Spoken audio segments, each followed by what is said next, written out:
In a radical push to try to stem the ice epidemic, Victorian police are giving first-time offenders a choice of entering a treatment program or facing criminal charges. So we're joined now by rehabilitation specialist Mick Hall, who I'm pleased to see has got some very strong opinions about this. Mick, what are the main benefits of sending first-time offenders to rehab rather than to jail? Well, I guess that the early intervention is really important, and I guess that, we're dealing with a health issue as well as a criminal issue. So people are suffering from addiction. They need help to turn this addiction around, although they are committing crimes whilst on this drug. So I guess it needs that two-pronged approach. Some people say, all right, well, I feel sorry for someone who's addicted to ice, but I didn't try ice, so I'm not going to get myself addicted. Why shouldn't these people go to prison?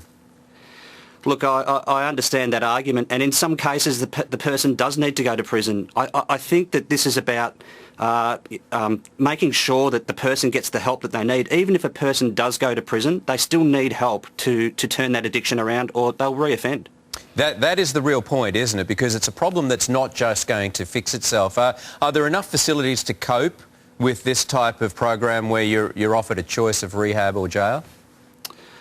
Look, I believe there are enough facilities to cope, and what my concern is that if a person is sentenced to rehab, the quality of care is really important. So we hope that the facilities that are being used are of good quality. Yes, and it seems that some other states may well adopt this idea. They'll be watching closely to see the results of this one.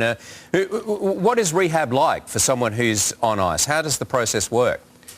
Well, it's firstly a process of detoxing from the drug. So that often happens within about 4 or 5 days, where the drug leaves the body. It's quite uncomfortable. It's a very, I guess, psychologically and emotionally heightened time. So a person goes through a lot. People of my generation were shown film at school of, of heroin addicts going through cold turkey. Is it, it's a very sometimes violent and very uncomfortable process physically.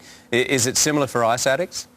It is very similar for ice addicts. The psychological damage that happens when someone uses ice is just absolutely horrendous. And when a person has been running so much dopamine through their brain for so long, and then all of a sudden that stops, it's a very, very uncomfortable and physically demanding process to get off the drug. All right. Well, thank you very much for your time and good luck with the program. It does seem like a good idea, Deb. Yeah, let's hope that it actually has some impact. As you say, it's a major problem.